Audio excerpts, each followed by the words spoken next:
কয়েকদিন পরে হয়তো আমারও লাশ পাওয়া যেতে পারে। হাসান মামুনের এই সন্ত্রাসী কর্মকাণ্ডের বিরুদ্ধে আমি এলাকার জনসাধারণকে গণপ্রতিরোধ গড়ে তোলার আহ্বান জানাবো।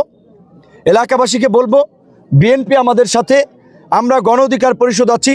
আমরা যদি হাসান মামুনের এই সন্ত্রাসী কার্যক্রমের বিরুদ্ধে দাঁড়াই, হাসান মামুন এক সেকেন্ডও এলাকায় টিকতে পারবে না। আপনাদেরকে দাঁড়াতে হবে, আপনাদেরকে ভুলে গেলে চলবে না।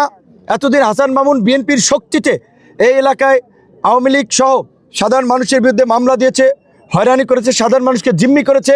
এখন বিএনপি তাকে বহিষ্কার করেছে। হাসান মামুনের থাকা সন্ত্রাসীরা বিএনপি সকল পদ থেকে বহিষ্কার হয়েছে। কাজে এই সন্ত্রাসীদের কোনো রাজনৈতিক অবস্থান নাই, সামাজিক অবস্থান নাই, এদের কোনো অপকর্ম আর আমরা সহ্য করব না। আমি আজকে সকালবেলা স্বরাষ্ট্র উপদেষ্টা মহোদয়কে জানিয়েছি, ডিআইজির সাথে আমার কথা হয়েছে, গতকালকে থেকে পুলিশ সুপার এবং আপনার ডিসির সাথে কথা হয়েছে। আমি পরিষ্কারভাবেই বলেছি, আমি একটি দলের প্রধান। আমি এই পট পরিবর্তনের আন্দোলন সংগ্রামের ক্ষেত্রে আমাদের যে ভূমিকা, আমাদের জীবনে একটা ঝুঁকির মধ্যে। হাসান মামুন আমাদের কর্মীদের কি এই হত্যা করছে, রেপ করছে, বাড়িঘর জ্বালিয়ে দিচ্ছে, পুড়িয়ে দিচ্ছে। কয়েকদিন পরে হয়তো আমারও লাশ পাওয়া যেতে পারে। আমার পরিবার পরিজন, আত্মীয় স্বজন, আমার সাথে যারা নামছে তাদের এখন নিরাপত্তা নিয়ে আমরা শঙ্কিত। তাই আমি নির্বাচন কমিশনার এবং স্বরাষ্ট্র উপদেষ্টাকে বলবো, অনতিবিলম্বে হাসান মামুনের প্রার্থিতা বাতিল করতে হবে।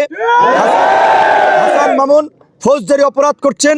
এর আগে আপনারা জানেন, বেসরকারি বিশ্ববিদ্যালয়ে ছাত্র দলের নেতাকে হত্যার হুমকি দিয়েছেন।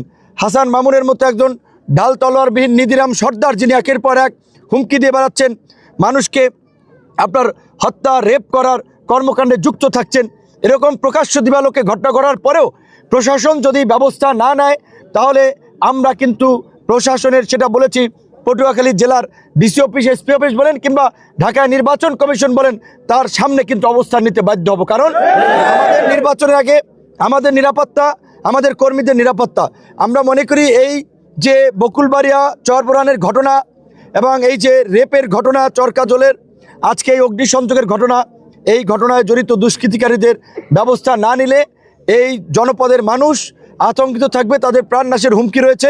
তাই এই সন্ত্রাসীদের বিরুদ্ধে ব্যবস্থা গ্রহণের পাশাপাশি হাসান মামুন যে ফৌজদারি অপরাধ করেছেন, সেজন্য তার প্রার্থিতা বাতিল করতে হবে। আরও একটি বিষয় আপনাদেরকে জানিয়ে রাখি, আপনারা জানেন হাসান মামুন ছাত্র দলের নেতা ছিলেন। সেই সুবাদে তিনি আপনার বিএনপির পাওয়ার পিরিয়ডে ঢাকা বিশ্ববিদ্যালয়ের ছাত্র দলের সভাপতি, সাধারণ সম্পাদক ছিলেন।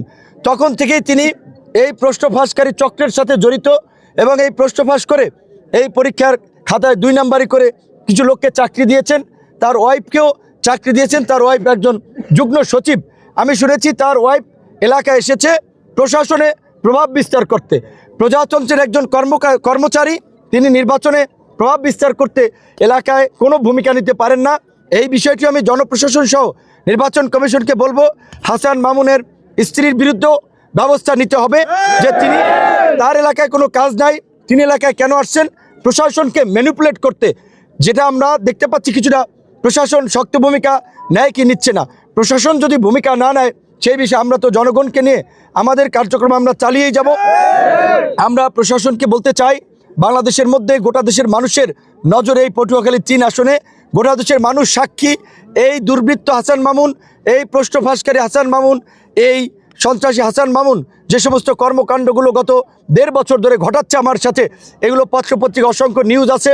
কাজী প্রশাসন যদি এই ঘটনাগুলোর ব্যবস্থা না নেয়, তাহলে আমার এবং আমার কর্মী সমর্থকদের কিছু অলরেডি হয়েছে, সামনেও কিছু হয়ে থাকলে তার দায়ভার নিতে হবে এই পটুয়াখালী জেলার পুলিশ সুপার এবং জেলা প্রশাসককে।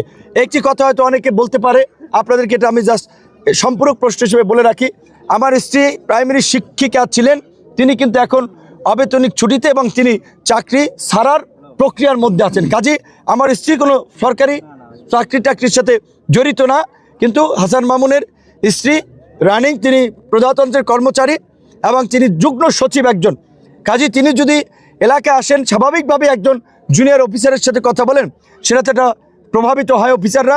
তাই আমি জনপ্রশাসনকে অনুরোধ করব, নির্বাচন কমিশনকে অনতিবিলম্বে এই বিষয়টি দেখার জন্য। এবং আমি শুনেছি আমাদের এই এলাকার আরও 2-1 পুলিশ কর্মকর্তা ঢাকায় থেকে বিভিন্ন লোকজনকে স্বতন্ত্র প্রার্থীর পক্ষে কাজ করার জন্য চাপ দিচ্ছে। তাদের বিষয়ে আমরা আইজিপি এবং স্বরাষ্ট্র উপদেষ্টাকে জানিয়েছি। শুধু আজকের ঘটনায় আমরা এটুকুই বলতে চাই, এই যে আমাদের আমখলায় যুব অধিকার পরিষদের কর্মী নাইমুলের হত্যা চেষ্টার উদ্দেশ্যে তার বাসা অগ্নিসংযোগ করা, মোটরসাইকেল ভাঙচুর করা, গতকাল রাতে আমাদের এই যে বোন মুক্তাকে ক্যাম্পেইনে না যাওয়ার, এই উঠান বৈঠক অংশগ্রহণ না করার ফলে রেপ করলো, ঘটনা গ্রামের মোড়লরা মিলে সমঝোতা করতে না পেরে মারধর করে মেরে ফেললো। তার একই দিনে বকুলবাড়িয়াতে আমাদের কর্মী আসমাউলকে ছুরিকাঘাত করলো। চরবোরহানে বকুলবাড়িয়াতে একের পর এক ঘটনা ঘটছে। এই ঘটনাগুলো ব্যবস্থা না নিয়ে প্রশাসন নির্বিকার ভূমিকা পালন করছে এবং হাসান মামুনের এই সন্ত্রাসী কার্যক্রমকে উৎসাহ দিচ্ছে। তাই আমার সন্দেহ আজকে এই আমাদেরকে বিশেষ করে এই হত্যার প্লট রচনার ক্ষেত্রে আমাদের এই ক্ষতি করার জন্য, এই নির্বাচন বানচাল করার জন্য হাসান মামুনের সাথে প্রশাসনেরও কারো যোগ সাজেশ আছে কিনা এটি অন্তর্বর্তী সরকারকে খতিয়ে দেখতে হবে। কারণ এই পটুয়াখালী নির্বাচন 3 আসনের নির্বাচন, কিন্তু পটুয়াখালী 3-এর কোনো আঞ্চলিক নির্বাচন নয়, এটি একটি জাতীয় এবং আন্তর্জাতিক ইস্যু। কারণ এইখানে আমি নির্বাচনে অংশগ্রহণ করছি, সেখানে প্রশাসনের কাছ থেকে একটা দলের প্রধান হিসেবে যেই সম্মান, যেই মূল্যায়ন পাওয়ার কথা আমরা সেটি পাচ্ছি না। তাই আমরা এই গণমাধ্যম কর্মীদের মাধ্যমে দেশবাসী সহ সকলকে জানিয়ে রাখলাম, এই ঘটনায় ব্যবস্থা না নিলে আমরা পরবর্তী 24 ঘন্টা পরে আমাদের কর্মসূচি এবং পরবর্তী করণীয় আপনাদেরকে জানিয়ে দেওয়া হবে। তবে আমরা কি বলতে পারি, আমরা শক্ত কঠোর পদক্ষেপ নিব, কর্মসূচি নিব। তার বিষয়টি মামলা প্রক্রিয়াধীন। রেপের ঘটনাটিতে মামলা হয়েছে, বকুলবাড়িয়ার ঘটনায় মামলা হয়েছে, চরবোরহানের ঘটনায় মামলা হয়েছে। এখন পর্যন্ত কাউকে গ্রেপ্তার করা হয়নি, আর গ্রেপ্তার না করার ফলে বারবার এই ঘটনাগুলোর পুনরাবৃত্তি ঘটছে। ধন্যবাদ।